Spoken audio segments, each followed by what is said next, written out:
Darnisa, tell me about your improvement goal and why it was important to you. So my improvement goal was to begin to collaborate more with other people and to build and sustain networks. It was really important to me because I realized my career was moving in a way where the only way for me to be more successful was for me to collaborate.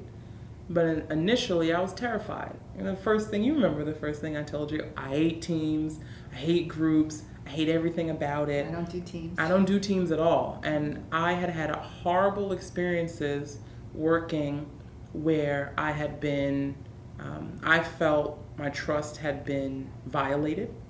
I was angry with certain people that I've worked with because I always like to say they didn't hold my heart. So things that I shared were openly shared in large spaces, or I was given certain projects knowing that I wouldn't be able to be successful, working on them with a group of people who were pretty contentious. I started my own business just so I wouldn't have to work with people, and for 5 years I worked absolutely alone. And the people that I was working with, it wasn't collaboration. It was, this is what I need you to do, this is how we're going to do it, but it wasn't a real dialogue. And I knew that I couldn't take that sort of belief into my future work. So why do you feel like it was important for you to push yourself and to learn how to be more collaborative and build a network? Well, particularly because as I get more successful, there's just capacity-wise, I can't do it all. And then there's also the Darnisa part where I don't want to do it all. I'm tired now, and I don't think that expending that type of energy trying to avoid working with people is going to help me really impact children in the way I want to. This is a team effort, and if I really believe that you can change the world, it can't be an I. Like, we need to change the world, and I really believe that. I just haven't lived it until recently. And how important was it to you to make progress on that goal? Very important. That's why I was a 5. For me, it's been on my mind for years. Every time I have to do, 2, 3 a.m. work sessions, and I'm saying to myself, if there were other people here, I could have been in bed, 5 hours ago, or at least watching something or reading or just something, not exhausting myself.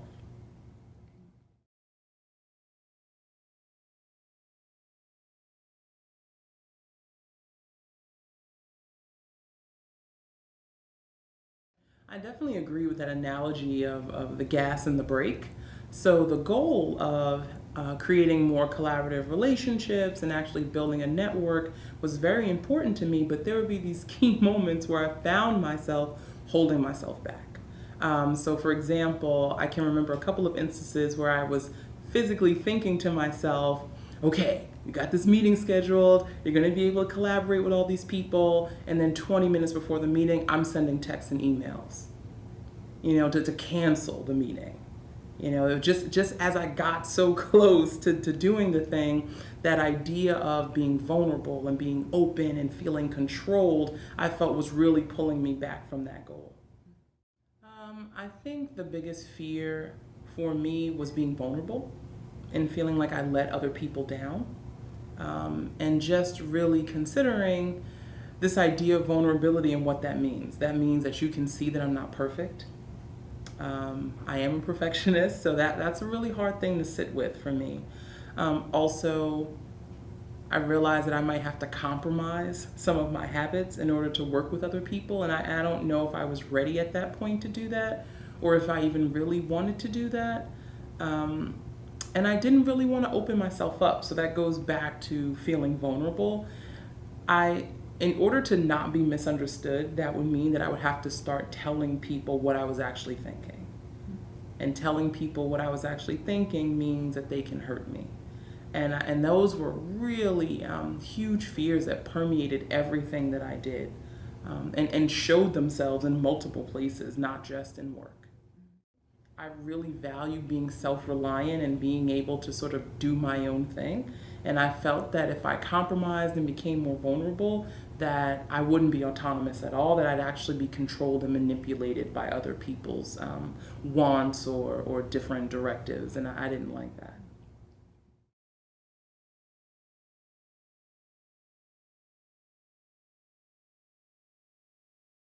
So one of the main things I think is really important for this immunity to change work is being honest with yourself, being really honest and vulnerable, even if you don't tell someone else. Just write it down. I don't think I would have been able to get to this place had I not considered where some of these feelings were coming from in the first place. My belief system is totally wrapped up in this map, and being able to write it down and to be honest with myself about when I feel upset, why I feel upset, was incredibly helpful in doing this. I don't think if I hadn't reflected on why I get so upset about working with other people, for example, I wouldn't have figured out what I was doing and wasn't doing, or what those hidden commitments were.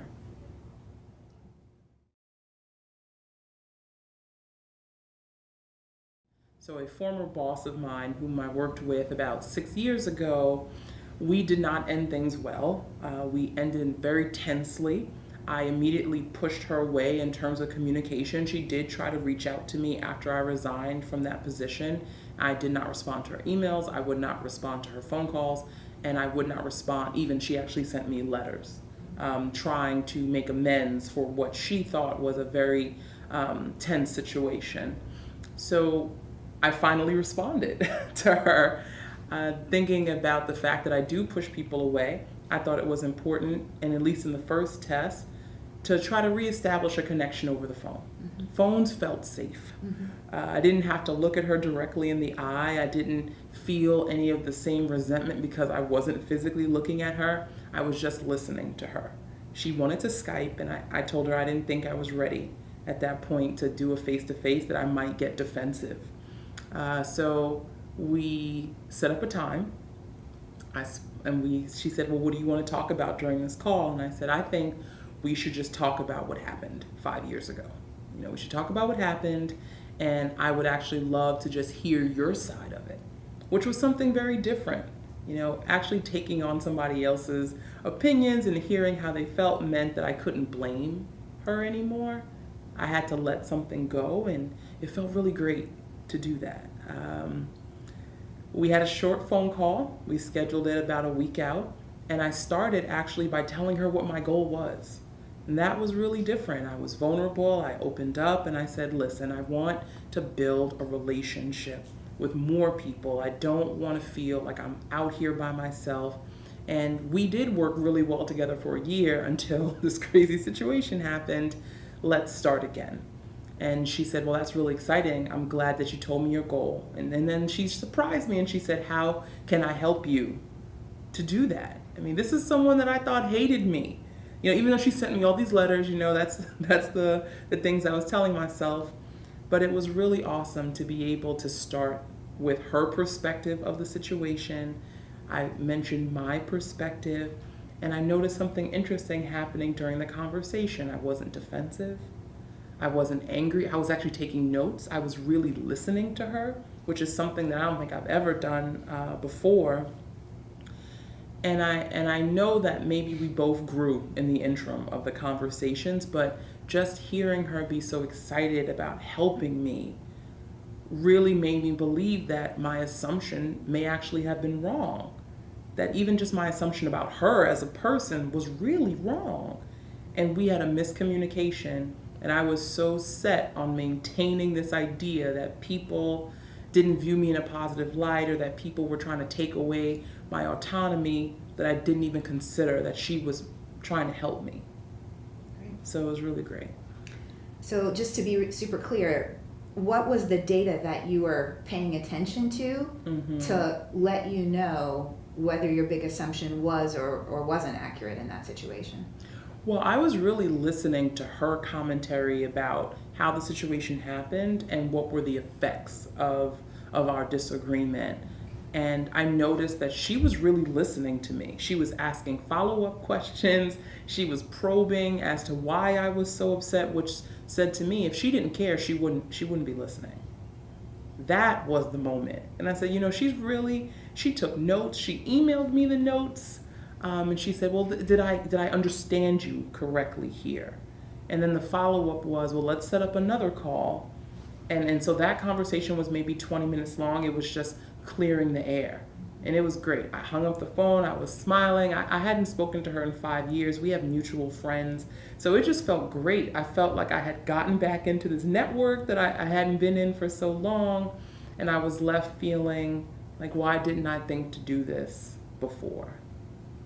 And what were you paying attention to inside yourself as you were thinking about whether or not you would experience like a loss of autonomy or control? I was definitely listening to the mind chatter. Like, what were the things that I was saying to myself over the course of that conversation that proved to me that I was actually open to her suggestions? So normally, when someone I feel like has wronged me, I tune out. I'm nodding. I'm giving you the positive body language, but in my head, I'm making a grocery list. You know, I'm trying to figure out what's coming on Lifetime or Food Network or something that's not what's immediately happening. And I found myself asking her follow-up questions as well. And I was taking notes. And I don't take notes for people that I don't think care. So that was a huge thing. And it was a big data point for me, because when I hung up the phone and it was just me again, I actually got to look back and I had notes to reflect on for our next conversation. And I even had questions that I was curious that I wanted to ask her. And I think the biggest question that I had was, so what have you been doing for the last 5 years? Because now I actually really wanted to know. Whereas if I had asked it in the beginning, it wasn't a genuine question. Yeah, thanks. And so your big assumption was, if I'm more open and trusting with others, I will lose my autonomy and independence. Yeah. How did you end up feeling about that big assumption after that test? It didn't completely go away, but it got shaken. Mm-hmm. The foundation of that assumption was shaken because I thought that trusting and being open meant being vulnerable for someone to hurt. And I didn't leave the conversation feeling hurt. Mm-hmm. And that had been a very painful interaction. You know, we were in disagreements and arguments for months. And that was the first time in 5 years that I felt really good about the situation. So I knew that I could at least be more open with my feelings. I wasn't completely sure about the trust aspect yet. I didn't know how much I wanted to trust her, but I knew me being more vulnerable made a difference. Did you feel less independent or less autonomous? No. I felt kind of silly actually for thinking that before. But I'm stubborn. You know, sometimes I need time, but I didn't feel that way at all.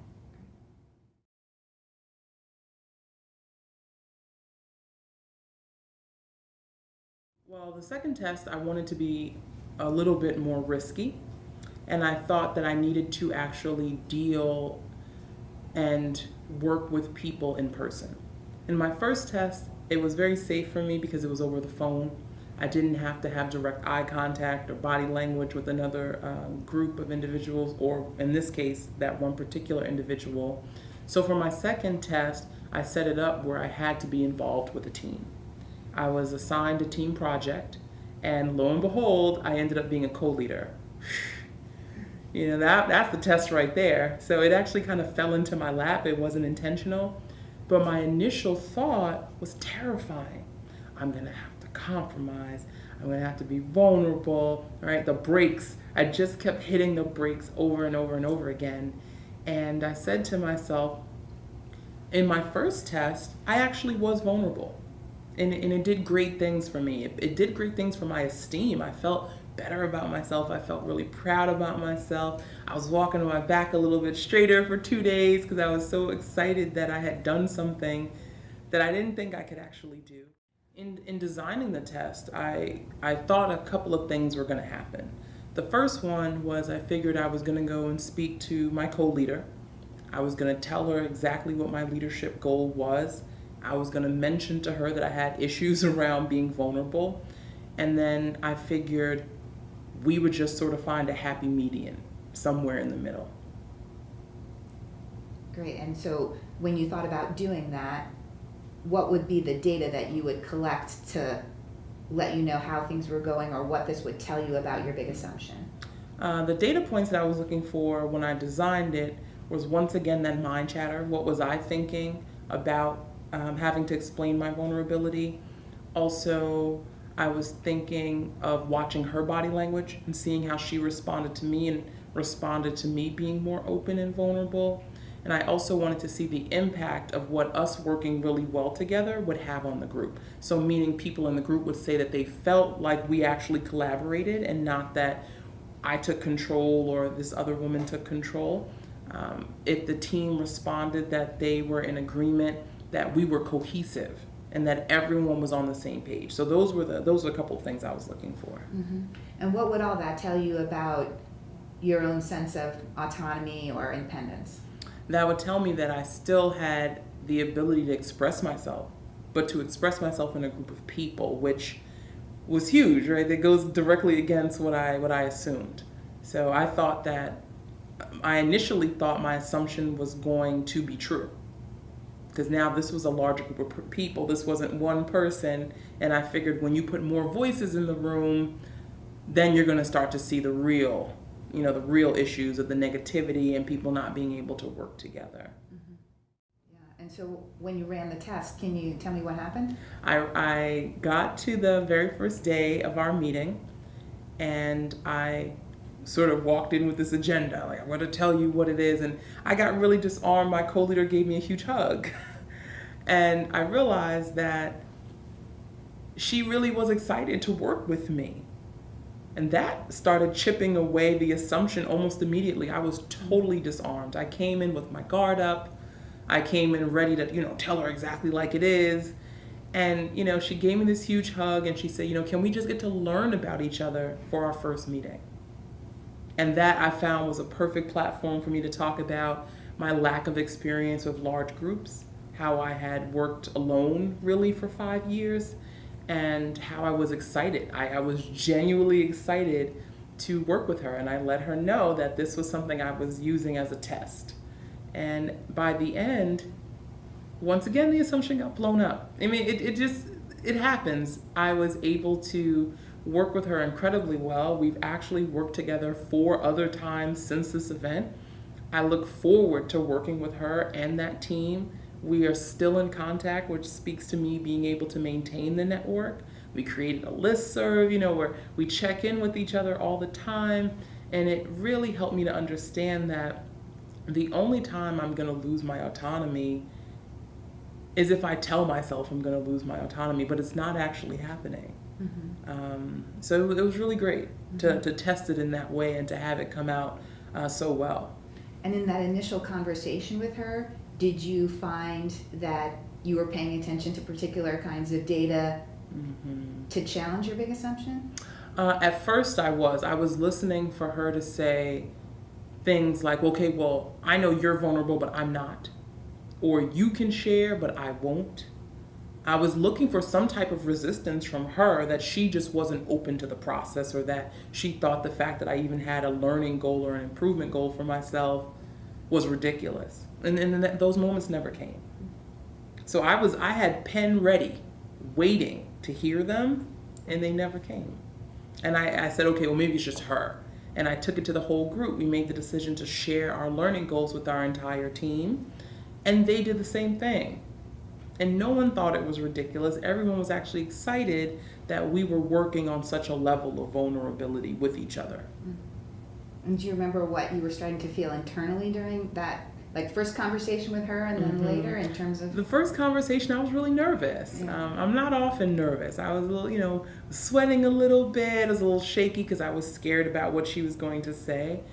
And by the time, our project lasted for 3 months, by the time we got to the end of the project, I felt like a superstar. I felt like I was accomplishing and doing all these great things and being able to talk to people about them and asking for help. I found that instead of not wanting to be open, I'm actually more open now with colleagues, and I ask them for pushback and feedback because I realized that I've just grown so much just from hearing what other people think about my practice, and that was really helpful. Can you tell me a little bit? I remember you mentioned at one point in the team, you reflected on the fact that we're all working from our strengths. Yes. And then challenged yourselves to change that a little bit. Can you describe what that test was like? Yeah, so one of the big components of this project was we needed someone to handle all of the small details, so the PowerPoints and the scheduling and things like that. And those aren't actually my strong points. What I'm really great at is facilitation. And we found, my co-leader and myself, we found that we were segmenting ourselves into our two strongest things. So she was sending out all the emails and all the responses, and I was the one who was facilitating all of our team meetings. We realized this maybe halfway through the project, and we sort of came to that realization together, and we said, so what are we gonna do? And she said, well, I'm challenging you. I wanna facilitate more, and you wanna learn how to create PowerPoints and presentations. And her next statement sort of blew me away. She goes, how can I support you in this transition? Because I know those aren't things that you're really comfortable with. And that right there was, the assumption crumbled. You know, I was just so happy. And it was the first time where I was like, as the perfectionist, yes, I don't know how to do something. And yes, there's actually somebody here to ask for help. And she's willing to help me. This whole team is willing to help me. And I was able to learn how to do PowerPoint. I know how to do PowerPoints now. I know how to do like setting up all these different tasks and different apps to get people to collaborate. So it was great. I learned a whole lot on that, not just that my assumption was wrong. So in being more open and vulnerable, it sounds like in some ways you actually were a little less autonomous or had a little less independence, but that wasn't a terrible thing? No. I felt relieved. I felt relieved to not have to carry everything. And what was wrapped up in that autonomy was the burden of feeling like everything was on my shoulders. And that was something that didn't come out in my map, but I quickly realized was another thing that I was just believing. And when I released and when I let go, I found that I was more like myself than I was when I worked by myself. Because when I worked by myself, I was hectic, I was manic, I was insane, I was stressed out. And the minute I started asking for help, I found myself more free to actually do the things I wanted to do and didn't feel bound or constrained by all these other things that I hated doing. And what kind of progress were you making on your column 1 improvement goal? That test really proved to me that I had the capacity to achieve the goal. And I still work on that goal, but I'm in such a different place with it. I can't believe that I used to think that. That's what I find myself in a state of belief these days. And now everything I do, I don't do anything by myself anymore. I'm like, oh, I'm by myself. I don't know what to do. I need help, or I want to speak to somebody about this idea. And I find myself gravitating toward groups and different circles to get that feedback.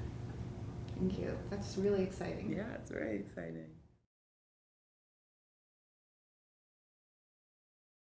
Looking back over all the tests that you designed and ran, how do you think about that process? I go back to that initial feeling of wonderful, scary. I remember the first moment where I was vulnerable, really, with anybody for a long time, and that was with you, and how it grew from me having one conversation with you to then me having so many conversations with different people. I found the map incredibly helpful because it was a visualization of what I was thinking. And while I don't necessarily consider myself to be a visual learner, I have my immunity change map on my fridge because I wanted to make sure that I was really like looking at the things that I did, because I wasn't doing them on purpose. I didn't mean any harm by them, but it caused a lot of harm to me. And for 5 years, working in a silo and not being able to talk to anybody and feeling like I couldn't, not that I wouldn't or shouldn't, I just felt like I couldn't. So to then have all these tests and to consider that maybe what I thought was wrong, I felt like I grew up a lot. I believed that I could be wrong, which I don't think I believed that last year. So believing that I could be wrong, finding out that I was wrong, and being incredibly happy about it. I've never been so happy to be wrong. Don't tell anybody that. Don't tell anybody that. but it was really wonderful, and it's an improvement goal. I'm really happy I chose that goal, because it was something that I could test, It was something that was directly related to my career, and it has had impact on my friendships. I've been able to go back and to speak to people again, people that I pushed away, people that I hurt, and say, I'm sorry, I was wrong, and really mean it. So it's been really, really wonderful in more ways than just work ways. Yeah. Do you have advice for anyone else who's starting to test their big assumptions? It's the same advice I think that I gave myself, is be absolutely honest with yourself and know that this is not going to be comfortable. It's not comfortable, but sometimes you learn so much in sitting in discomfort, and that's okay. That's what I would say. Wow. Thank you. Thank you.